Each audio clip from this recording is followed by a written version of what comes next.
जय हिंद, नमस्कार। मैं अंबर ज़ैदी स्वागत करती हूँ आप सबका एक बार फिर से हमारे आज के कार्यक्रम में। दोस्तों, ईरान में जो अपराइज़िंग है वो लगातार बढ़ती जा रही है और आंदोलन जो है अब 150 से 200 शहरों तक पहुँच चुका है। लोग सड़कों पर हैं, ट्रेडर्स से लेकर महिलाएँ और ये आंदोलन जो है बढ़ता ही जा रहा है। और इसके पीछे सवाल ये भी है कि कहीं न कहीं ईरान रेजिम जो है वो खतरे में आता हुआ नज़र आ रहा है। तो इस पर हम चर्चा करेंगे और चर्चा के लिए हमारे साथ मौजूद हैं कमर आगा साहब, जिनका अपना यूट्यूब चैनल भी है कमर आगा के नाम से, आप उनके चैनल को भी देख सकते हैं। सर, बहुत स्वागत है आपका, नमस्कार, जय हिंद। नमस्कार, जय हिंद। जी।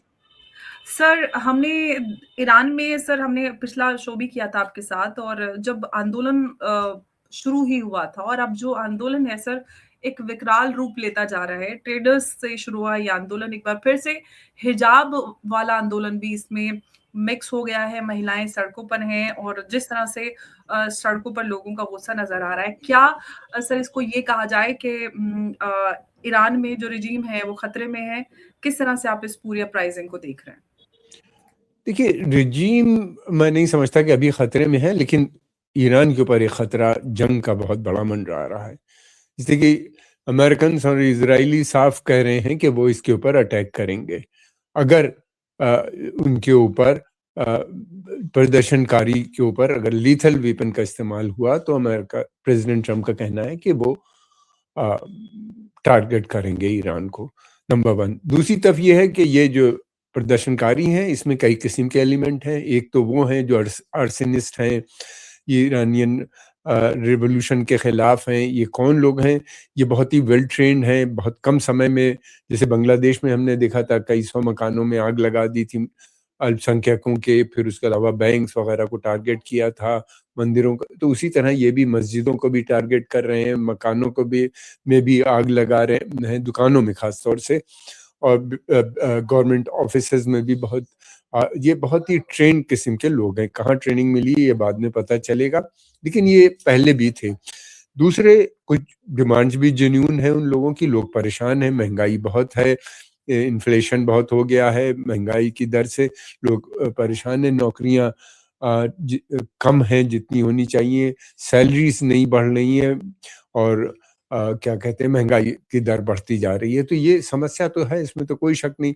इसी के दुकानदारों ने जो एजिटेशन किया था, ये वो दुकानदार हैं जिन्होंने हमेशा इस्लामिक रिवॉल्यूशन का सपोर्ट किया, पहले भी किया, फिर इससे पहले भी जब इमाम खुमैनी साहब के दौर में जब उनको देश निकाला हुआ था, वो चले गए थे इराक में, उस वक़्त भी जो वाइट रिवॉल्यूशन या उसके बाद जो इनके औकाफ वगैरह को सीज़ कर लिया था गवर्नमेंट ने, अपने टेक ओवर कर लिया था उस समय, जो तो क्लर्जी को बाज़ार ने सपोर्ट किया था, इन्हीं ने कॉन्स्टिट्यूशनल मूवमेंट जो था उसको भी सपोर्ट किया था। तो हमेशा से ये शाह के खिलाफ रहे और रिजीम को सपोर्ट करते रहे।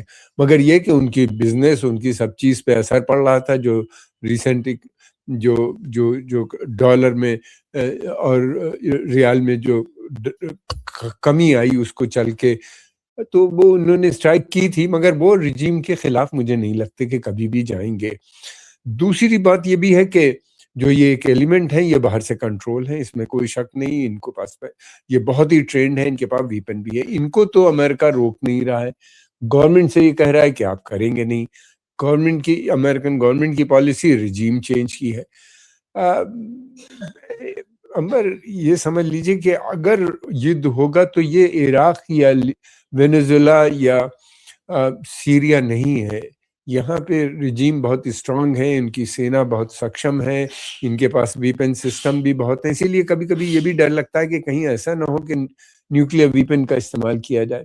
इसलिए कि अब जो रिपोर्ट आ रही है, इजराइल ने अमेरिका से कहा था कि आप अगर ईरान के जो न्यूक्लियर इंस्टॉलेशन है, जो जून में 12 दिन की वार हुई थी उसमें, कि अगर आप उनको ध्वस्त नहीं करेंगे तो हम न्यूक्लियर वेपन का इस्तेमाल कर सकते हैं। तो ये एक खतरा बना हुआ है कि है इस तरह का। दूसरी बात ये कि ईरान शक्तिशाली है, वो युद्ध, उसके एलाइज भी हैं, मिलिटेंट एलाइज हैं, युद्ध क्षेत्र में भी फैल सकता है, इसका भी बड़ा खतरा है। और दूसरी बात ये कि ईरान की पूरी कोशिश होगी कि तेल सप्लाई डिस्टर्ब कर दे। अगर तेल की सप्लाई डिस्टर्ब होती है तो फिर तो बड़ी मुश्किल हो जाएगी सभी के लिए। ग्लोबल रिसेशन आने का डर है मंदी के दौर दौर में। और दूसरे ये है कि भारत जिसकी इकोनॉमी लगातार 6 से 7% बढ़ रही है, 7% के करीब जो हमारा लक्ष्य है, उसमें मुश्किल आ जाएगी। हालांकि हमारा इंटरनल मार्केट ज़्यादा बड़ा है, लेकिन तेल की सप्लाई से हमें ज़रूर फर्क पड़ेगा। हमारे 90 लाख लोग इस पूरे क्षेत्र में काम करते हैं, खाड़ी के देशों में काम करते हैं, जिसे पर्शियन गल्फ भी कहा जाता है। तो फिर उसके अलावा ये है कि वहाँ से लगभग 30-35 कभी $40 बिलियन रिमिटेंसेस आते हैं। ट्रेड भी हमारा इतना ही होगा, लगभग $200 बिलियन का इन देशों के साथ। इन्वेस्टमेंट्स भी वहाँ से भारत में आ रहे हैं इन देशों से, तो बड़ी समस्या खड़ी हो जाएगी। दूसरी तरफ ये भी है कि ईरान का कहना ये है कि किसी भी देश से ईरान के ऊपर अटैक होगा, अमेरिकन या जो भी करेंगे, तो हम उस देश पे अटैक करेंगे। तो वो देश पे तो क्या ही करेंगे, वो न्यूक्लियर वो उनके जो तेल के भंडार हैं या तेल के जो ऑयल एसेट्स वगैरह हैं, उनको टारगेट वो करेंगे तेल सप्लाई डिस्टर्ब करने के लिए। तो ये समस्या है सभी के लिए। और ये दिखना, ईरान हमेशा से बातचीत करता रहा है बैक चैनल डिप्लोमेसी के तहत, ओमान के थ्रू। अब क्या बातचीत हो रही है, ईरान ने एक बार ये भी ऑफर किया था कि अमेरिकन से कि आप इन्वेस्ट कर सकते हैं। लेकिन दूसरी तरफ इजराइल है, इजराइल पूरी तरीके से तय की है कि रिजीम चेंज होना चाहिए, और मैं समझता हूँ कि वो ऐसी सिचुएशन खड़ी कर सकता है, उस कैपेसिटी है। अमेरिका भले ना चाहे, लेकिन उसको इन्वॉल्व होना हो सकता है। ये आर पार की लड़ाई नजर आती है। और दूसरी बात ये कि ईरान अमेरिकन के फौजी जो सैन्य अड्डे लगभग 8 देशों में हैं, 35,000 से ज़्यादा ट्रूप्स डिप्लॉय हैं, और भी ज़्यादा आ रहे हैं उस क्षेत्र में या आसपास के इलाके में। ईरान उनको भी टारगेट करेगा, ज़रूर करेगा। तो दूसरी बात ये कि युद्ध अगर शुरू होगा तो ईरान बंद नहीं होने देगा, बहुत लंबे समय तक चलेगा। वो भी एक अच्छी बात नहीं होगी अंतर्राष्ट्रीय इकोनॉमी के लिए क्या या सर किसी आपको भी। युद्ध की आशंका नज़र आ रही है कि ईरान और इज़राइल और अमेरिका जो है ये एक बड़े क्लैश में जा सकते हैं, एक काइनेटिक? बिल्कुल ऐसा लगता है। देखिए, ये युद्ध जो हो रहा है इस समय अमेरिका का वेनेजुएला से, जिस तरीके से वहाँ पे हुआ, हम सब जानते हैं। प्रेसिडेंट को किस तरीके से लाया गया, और गवर्नमेंट को आज अब तो सर प्रेसिडेंट ट्रम्प ने ये भी डिक्लेयर कर दिया अपने आप को एक्टिंग प्रेसिडेंट ऑफ वेनेजुएला। तो ये सब जो हो रहा है, एक तो ये अंतर्राष्ट्रीय नियमों के विरुद्ध है। जो रूल बेस्ड इंटरनेशनल ऑर्डर है वो तो खत्म बिल्कुल होता जा रहा है। यूएन कहाँ जाएगी, आप ये बताइए, अगर ऐसे ही होगा। दूसरी बात ये है कि ये जो वेनेजुएला हो, ईरान हो, रशिया हो या ग्रीनलैंड हो, ये सब जगह तेल के बड़े भंडार पाए जाते हैं। मेरा मानना तो ये है कि ये ऑयल वॉर है। अमेरिका का मानना ये है कि 21st सेंचुरी अमेरिकन सेंचुरी, और इस सेंचुरी में वो किसी दूसरे बड़ी को अपना कंपेटिटर नहीं बनने देगी, और उसको मेंटेन करने के लिए कि उसकी सुपर पावर स्टेटस पूरे 100 साल बना रहे इस मिनिमम, तो उसके लिए जरूरी है तेल का कब्जा होना चाहिए। तेल को वो ताकि आप एज ए वीपन भी यूज कर सकते हैं जिस मुल्क के खिलाफ चाहें। और फिर दूसरी बात ये भी है कि तेल की, वो ये कहते हैं कि तेल की सप्लाई और तेल का प्रोडक्शन अमेरिका ही देखेगा। वेनेजुएला के लिए भी उन्हीं ने यही कहा। उनकी कोशिश ईरान में इसलिए भी है कि ईरान सेंट्रली बहुत स्ट्रेटेजिकली बहुत ही लोकेटेड कंट्री है। एक तरफ तो इसके बॉर्डर पाकिस्तान से मिलते हैं, जब पाकिस्तान नहीं बना था तो यानी भारत से थे। दूसरी तरफ इसके बॉर्डर मिलते हैं इराक से, तीसरी तरफ इसके बॉर्डर मिलते हैं टर्की से, फिर सेंट्रल एशियन रिपब्लिक्स मिलती हैं। ये गेटवे है सेंट्रल एशिया जाने का, और तेल और गैस के बड़े भंडार पाए जाते हैं। उसके अलावा यूरेनियम, गोल्ड, आयरन, कॉपर, बहुत से ये खनिज पदार्थ यहाँ पाए जाते हैं। सेंट्रल एशिया में भी इसी तरह बहुत से देशों में तेल, गैस और दूसरे खनिज पदार्थ पाए जाते हैं। तो बड़ी मल्टीनेशनल कॉरपोरेशन की जो नज़र है वो इन तेल और गैस और बड़े भंडारों पर भी है, कि वो चाहती है कि ईरान में रिजीम चेंज हो तो सेंट्रल एशिया, जहाँ पे रशिया का बहुत इन्फ्लुएंस है, उसको कट करके उसको ईरान से जोड़ दिया जाए, और इधर से उनका भी वो हो जाए, एक कॉरिडोर बन जाए। ये बहुत बड़े प्लान हैं। मुझे तो लगता है कि हाँ, डेथ एंड डिस्ट्रक्शन भी बहुत होगा। अमेरिका सबसे पावरफुल शक्तिशाली देश है, इसमें तो कोई शक नहीं।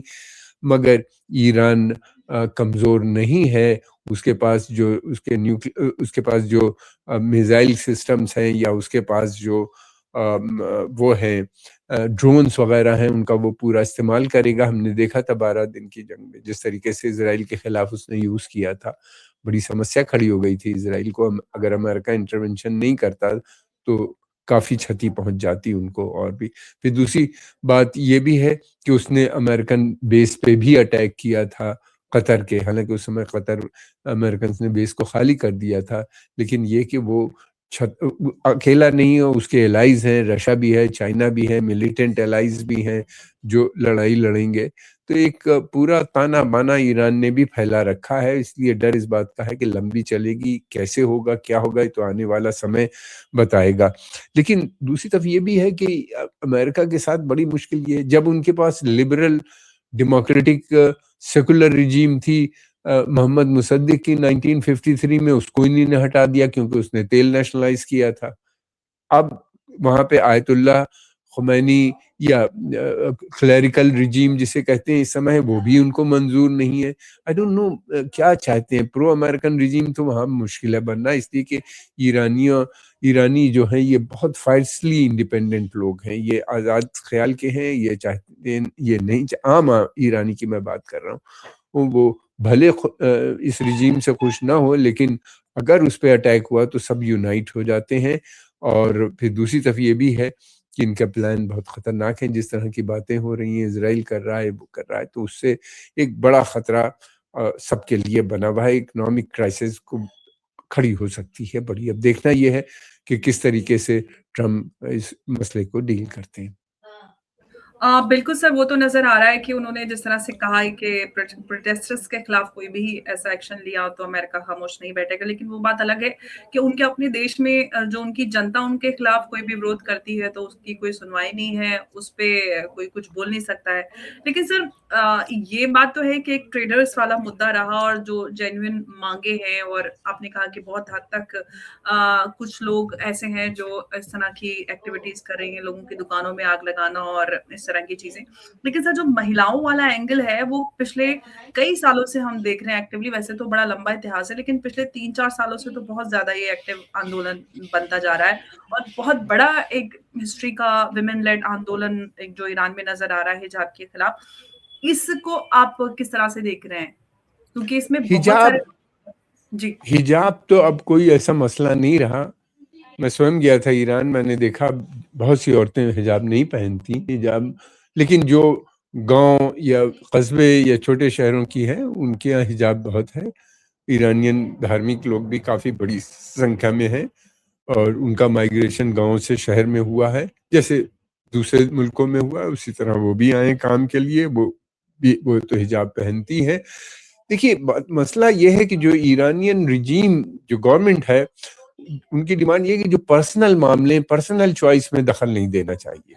ये मामला धर्म का मामला जो है, जो जैसा कि कुरान में है कि अल्लाह और जनता बीच में है, पब्लिक के बीच में है, उसमें किसी का वो नहीं होना चाहिए दखल। तो वो आप प्रचार तो कर सकते हैं कि भाई हिजाब पहनो, लेकिन ये कि फोर्स करना, उनको मारना लड़कियों को, मैं समझता हूँ ये बहुत गलत हुआ है। दूसरी बात यह है कि इकोनॉमिक क्राइसिस तो है उनके यहाँ, करप्शन भी है उनके यहाँ। लेकिन यह है कि दूसरी तरह एक ये भी चीज है कि ईरान में डेवलपमेंट बहुत हुआ है। उन्हीं ने उनका सारा ध्यान जो था, एक तो अपनी मुल्क की हिफाजत यानी डिफेंस सिक्योरिटी और रक्षा सुरक्षा के पर बहुत ध्यान दिया। तो उन्हीं ने ड्रोन्स और फिर उसके अलावा मिसाइल्स, ये सारे प्रोग्राम जो उन्हीं ने बनाए हैं वो बहुत इंटरनेशनल लेवल के हैं। आई मीन रशिया को उन्हीं ने सप्लाई किए हैं यूक्रेन वॉर में अपने ड्रोन्स। फिर दूसरी तरफ ये है कि उन्हीं ने जो इंफ्रास्ट्रक्चर डेवलप किया, यानी रेल, रोड, एयरपोर्ट्स, पोर्ट्स, ये सब जो बनाए हुए, ये बहुत हाई स्टैंडर्ड के हैं, यूरोपियन स्टैंडर्ड के हैं बिल्कुल। वहाँ पे वहाँ की जो बस सर्विसेज वगैरह हैं ये सब वैसे ही हैं। और फिर उसके अलावा इन्हीं ने जो साइंस, टेक्नोलॉजी, इन सब चीज़ों में बहुत तरक्की की है, इसमें कोई शक नहीं है। लेकिन ये है कि वो जो जो महंगाई की दर जिस तरीके से बढ़ी है, खास तौर से अभी जो सैंक्शंस जिस तरीके के रिग्रेस लगाए हैं, उसमें जो ध्यान इनको इकोनॉमी पे देना चाहिए था, उसमें कहीं ना कहीं कमी हुई है। अब इनको उसकी उन्हीं ने बात भी की है, उन्हीं ने कहा भी है प्रेसिडेंट ने कि हम जल्दी ही इन समस्याओं को का समाधान ढूंढेंगे। और ये है कि हमें उम्मीद तो है कि जल्दी कुछ ना कुछ तो उन्हें करना पड़ेगा, इसलिए कि अब जो जिस तरह के हालात हैं वो नाकाबिले बर्दाश्त जिसे कहना चाहिए वो हो गए हैं। उनको ज़रूरत है कि भाई जॉब्स भी होनी चाहिए। दूसरी तरफ ये भी है कि वो एक बहुत बड़ा इंडस्ट्रियल बेस भी बना रहे हैं ईरान के अंदर। उनको मैं समझता हूँ अगर 4-5 साल मिल जाएगा तो वो सबको एम्प्लॉयमेंट दे देंगे। वही नहीं बल्कि अफ़गान रिफ्यूजीज़ को भी वो इन्वॉल्व कर लेंगे या बाहर वालों को भी। इतना बड़ा इतनी प्राइवेट सेक्टर की इंडस्ट्रीज़ और सरकारी इंडस्ट्रीज़ वहाँ जो खुल रही हैं, उनके जो बनाने का प्रोग्राम है, जिन एरियाज में वहाँ पे काम हो रहा है, बहुत ज़बरदस्त शेड्स पड़ रहे हैं और उसको खोलने का बात कर रहे हैं। तो ये है, लेकिन जो प्राइमरी कंडीशन का कंसर्न है, जो डिमांड थी दुकानदारों की वो लेके, वो जेन्युइन है और उसको उन्हीं ने माना भी है और उसको वो कहते हैं कि हम हल करेंगे। कहाँ तक कर पाएंगे, क्या उनको समय मिलेगा, क्या ये डिमॉन्स्ट्रेशंस जो हैं वो रुकेंगे? इसी केस में इन डिमॉन्स्ट्रेशन में एक एलिमेंट बाहर का भी है जो बहुत पावरफुल है, जो आग लगा रहा है। हमने कहा ये बिल्कुल वैसे ही है जैसा बांग्लादेश में था कि जी, कुछ ही समय बांग्लादेश के में अंदर बहुत से अल्पसंख्यकों के मकानों में जला दिया, मंदिर को जला दिया उन लोगों ने। या इस तरह का ईरान में पहले भी हो चुका है डिमॉन्स्ट्रेशन। इस दफ़े भी मस्जिदों पे भी अटैक किया उन्हीं ने और बहुत से घरों को भी जला, गवर्नमेंट बिल्डिंग्स को स्पेशली टारगेट किया और बैंक्स। ये सब लोग जो हैं ये कहीं ना कहीं बाहर से ट्रेनिंग लेके आए हैं और बहुत एक्सपर्टाइज हैं इनके इस काम में। और ये इनको सपोर्ट भी बाहर से हासिल है, इसमें तो कोई शक नहीं। लेकिन यह है कि जेन्युइन लोग भी इसके साथ खड़े हुए नजर आते हैं। उनकी संख्या इतनी ज्यादा नहीं है जितनी बताई जा रही है, ये ऐसा माना लेकिन जा सर रहा एक बात जो यहाँ पर बहुत सारे एक्सपर्ट्स कह रहे हैं कि आयतुल्ला खामेनी जो है उनकी सत्ता गिर सकती है और जो पहलवी है वो शाह उनकी वापसी हो सकती है। इसके कितने सर आपको चांसेस नजर आते हैं? हालांकि उन्होंने भी है। कहा कि उनका अभी स्टेटमेंट आया था शाह का कि हम सत्ता संभालने के लिए तैयार हैं। मुझे नहीं लगता कि रज़ा शाह पहलवी को वो लोग एक्सेप्ट करेंगे, उनके लड़के को। इसलिए कि हम्म, वो बहुत ख़राब दौर था ईरान में। उस समय इससे भी ज़्यादा गुर्बत थी और सवाक जैसी इंटेलिजेंस एजेंसीज थीं जिनका रिप्रेशन इतना ज़्यादा था जिसकी कोई इंतहा नहीं। बिल्कुल हाँ, पुलिस स्टेट थी। आम ईरानी चाहे वो लेफ्टिस्ट हो या राइटिस्ट हो, उसका हम्म, मानना यह है कि ईरान शाह के पीरियड में पूरी तरीके से इंडिपेंडेंट स्टेट नहीं था, बल्कि एक क्लाइंट स्टेट था जिसके ऊपर अमेरिका की पूरी पकड़ थी। और हम जो चाहता था अमेरिका वो करते थे, अमेरिकन हित में काम करता था। तो ये एक शिकायत अभी भी वहाँ पे बनी हुई है। लेकिन अमेरिका की पहली चॉइस वही है और इसलिए कि कोई दूसरा अपोजिशन में कोई लीडर नज़र नहीं आता जो इस लायक हो भेजा जाए या जिसके पास कोई हो। मुझे नहीं लगता कि रज़ा शाह के जो लड़के हैं इनको ईरानी एक्सेप्ट करेंगे। खुद अमेरिका ने भी कहा है कि अभी कोई ऐसा डिसीजन नहीं लिया गया कि किसको भेजा जाएगा। इसलिए कि अमेरिकन भी, मेरा ख्याल है वहाँ अमेरिकन अगर रिजीम बदलने की बात होगी, कोई पहले तो मुश्किल काम है, फिर उसके बाद अगर होगी भी तो कोई टेक्नोक्रेटिक गवर्नमेंट या इस किस्म का गठन पहले करने की बात वो कर सकते हैं। लेकिन रिजीम बहुत आसानी से बदली नहीं जा सकती। इराक, सीरिया, लीबिया और दूसरी जगहों के ऊपर तो रिजीम बहुत आसानी से बदल गई। वीक थी, हम्म, अमेरिका को इतनी परेशानी नहीं हुई, हालांकि इराक में 22 साल उनको युद्ध लड़ना पड़ा। लेकिन ईरान तो इन सब देशों से ज़्यादा स्ट्रांग है और ये सभी देश ऑयल प्रोड्यूसिंग, चाहे इराक हो या लीबिया हो। पर्टिकुलरली ये दो तो बहुत ही बड़े ऑयल प्रोड्यूसिंग है। बेसिकली ये पूरा कंट्रोल तेल के ऊपर करना चाहते हैं ग्लोबल, और वही उसी का है लेकिन ये सर ये तो कहानी सबको अमेरिका की पता है ओपनली कि तेल और रेयर अर्थ मिनरल्स के पीछे अमेरिका जहां पे भी होता है वहीं पे अमेरिका पहुंच जाता है। लेकिन सर जिस तरह के हालात बन रहे हैं और जैसा अमेरिका चाह रहा है, अमेरिका और इसराइल दोनों के ईरान में रिजीम चेंज हो जाए और कुछ वो फोर्सफुल कुछ इस तरह का एक्शन और उसमें आ जाए दोनों क्लैश में, तो अगर सर ईरान कमज़ोर पड़ता है तो क्या रिपल इफ़ेक्ट्स हमें नज़र आएँगे रीजन में? देखिए, ईरान में अगर इंस्टेबिलिटी फैलेगी तो पूरे क्षेत्र में फैलेगी, ये समझ लीजिए। सबसे शक्तिशाली देश है, सबसे जितने भी देश हैं उन सब से, और वो उसके पास जो मिलिट्री इक्विपमेंट्स हैं उसके लिए वो दूसरे मुल्कों पे डिपेंडेंट नहीं है, सब उसके बनाए हुए।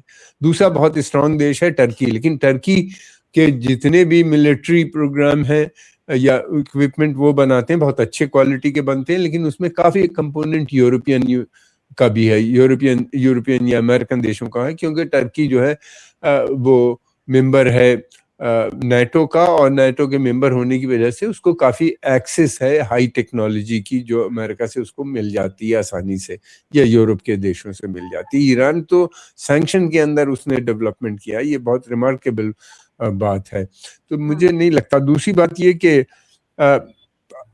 ये एक आयतुल्ला खamenei को अगर ये हटाते हैं, कैसे हटाएंगे? इतना आसान नहीं होगा, बहुत समय लगेगा उसमें। अगर युद्ध होता है तो फिर युद्ध बहुत लंबा चलेगा, ईरान खत्म नहीं होने देगा युद्ध को, ईरान इसको फैला देगा, उसके एलाइज हैं चारों तरफ, और उसको ग्लोबल साउथ के बहुत से देशों की सपोर्ट है। भले अरब उसको सपोर्ट न करें, लेकिन यह है कि वो ये युद्ध को पूरे क्षेत्र में फैलाने की क्षमता जरूर रखता है।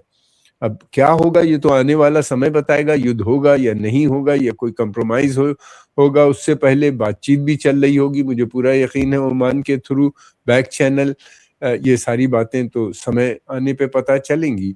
लेकिन ये है कि अगर युद्ध होगा तो समस्या बड़ी गंभीर होगी सभी के लिए। ईरान की पूरी कोशिश होगी कि तेल की सप्लाई को डिस्टर्ब कर दो। जी, बिल्कुल। सर बहुत धन्यवाद आपका इस चर्चा में हमारे साथ जुड़ने के लिए, और ईरान में जिस तरह के हालात बने हुए हैं और सबके बीच में चिंताएँ गहराती जा रही हैं, आंदोलन बड़ा रूप लेता जा रहा है, और देखते हैं कि अब इस पर क्या कुछ और अपडेट हमें आगे मिलता है। बहुत धन्यवाद आपका एक बार फिर से। नमस्कार, जय हिंद, जय भारत। जय हिंद।